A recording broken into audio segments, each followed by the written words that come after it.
Hi everyone, I am trying out a new format today. I'm going to try recording myself with the little mirror so you can see me while I'm drawing.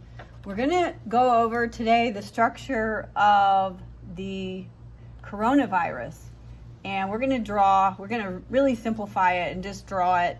I'm not an immunologist. I do have a degree in biology, but I might say a few things wrong. But I thought it would be useful for us to review how soap works and how soap interacts with a pathogen or even a bacteria or even dirt, because it's all kind of the same principle. So the three parts of the coronavirus that I want us to do is the membrane, which is, I made it in blue, and if you have drawing supplies, colors, whatever you want to use, I would like you to draw it along with me, and I'll go through the steps. So I did the membrane in blue, and I did the spike proteins in red, and I did the RNA or genetic material in yellow. And if you go on the internet, you can find lots of pictures of the coronavirus, and it has this similar structure, the round shape with the spike proteins. And as I'm drawing each step, I will kind of talk about it a little bit. So let's get started. Just draw a circle in the upper left, and this is going to represent the whole structure of the coronavirus. So that's the membrane, and I just am making it kind of a double circle.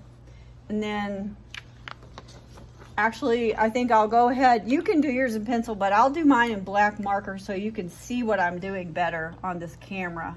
So I'm making a circle in the upper left, and this is going to be the whole coronavirus particle. And then at the bottom down here, we're going to draw how it looks after the soap interacts with it. So I'm going to draw some spike proteins coming out. And like I said, I'll talk about each part. The membrane protects the genetic material inside, and we'll draw that in a second. So just draw some spike proteins coming out. And the spike proteins are the way that the virus attaches to the host, kind of how it attacks the host. So the membrane, let's label it as we go. And the membrane is made up of lipids. So I'm gonna do that and label the membrane, and then the spike proteins.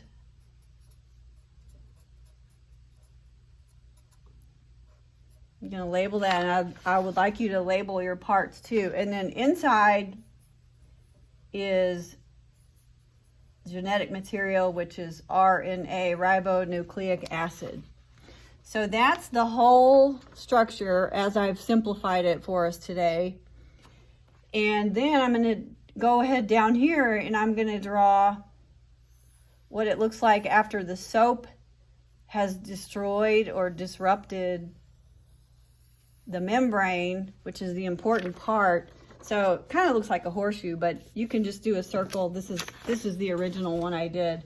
So just draw that first, and then I'll go ahead and add some of these spike proteins.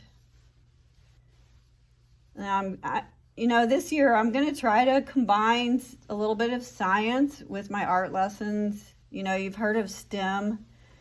And then they've changed it this year with STEAM, because they added the A for art. Science, technology, engineering, math was the original STEM. And if you add A for art, then it becomes STEAM. So I'm going to try occasionally to incorporate some science into our art lessons. So that is the spike proteins and the membrane. And then if I were drawing the RNA or genetic material inside, just some squiggly lines. And this is really simplified representation. RNA. So the membrane has to protect the RNA.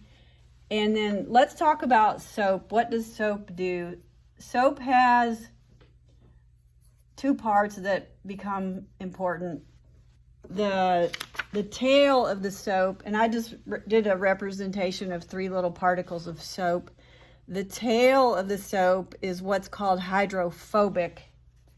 And these are good terms Phobic obviously means fear. In science, you might say it means to repel something. So the tail of the soap is hydrophobic, and the head of the soap is hydrophilic.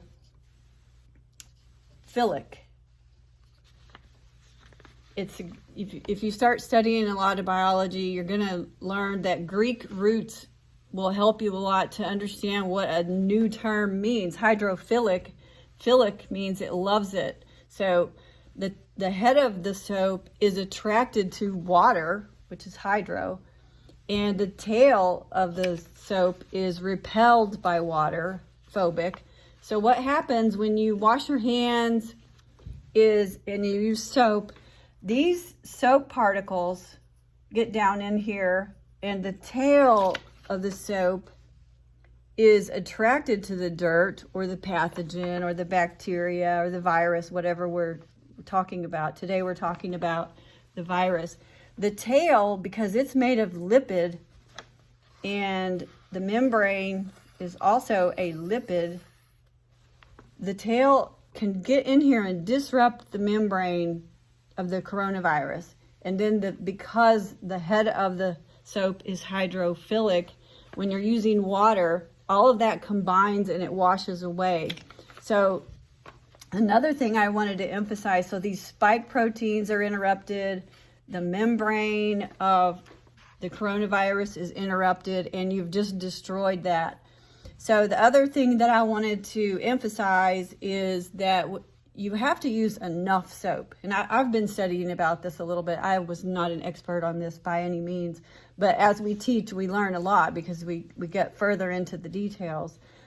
If you don't use enough soap, or if you don't wash your hands long enough, apparently you can just kind of disturb the membrane, but you won't destroy it. But if you wash your hands for 20 seconds and use enough soap and water, you can destroy those membranes around that virus. So again, that's a lesson, and I would love to see your work, and this is how I did it. And again, just label the 3 parts: the lipid membrane, the RNA, and the spike proteins, and the soap if you like. And I think it's a good reminder for all of us about why we should wash our hands. And thank you for listening to my lesson today.